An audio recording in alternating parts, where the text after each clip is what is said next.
Shalom, praise lord everyone. प्रभु यीशु मसीह ने एक दृष्टांत कहा प्रार्थना के विषय में। आज बहुत सारे लोग चिल्ला चिल्ला के प्रार्थना करते हैं, ज़ोर से प्रार्थना करते हैं। एक एग्जाम्पल के तौर पे हम समझेंगे इस बात को कि अगर हम अदालत में कोई व्यक्ति ज़ोर ज़ोर से चिल्लाने लगे तो क्या जज उसे निर्दोष साबित कर देगा? नहीं ना।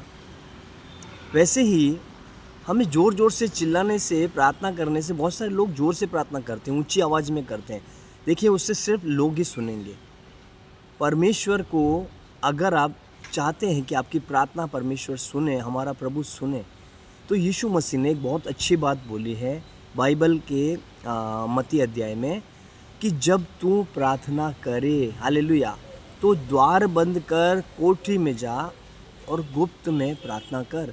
अपने कमरे में आप जाइए, दरवाज़ा बंद कीजिए और एकांत में आप जो भी मन में बोलेंगे परमेश्वर उसे सुनेगा।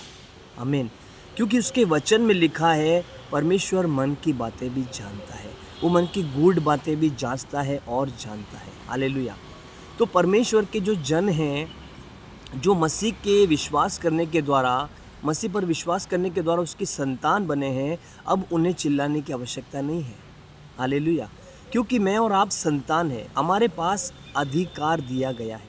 अगर आप चुपचाप से प्रार्थना करेंगे, धीरे धीरे शब्दों में, कोई नहीं सुन रहा है, मैं आपसे कहता हूँ आपके अंदर परमेश्वर का आत्मा बसता है और वो ही आपकी प्रार्थना सुनता है। आमीन।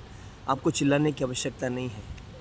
अगर आप धीरे धीरे प्रार्थना करेंगे, खुदावंद आपकी प्रार्थना सुनेगा। और दूसरी बात, आप किस विषय पर प्रार्थना कर रहे हैं ये भी ज़रूरी है।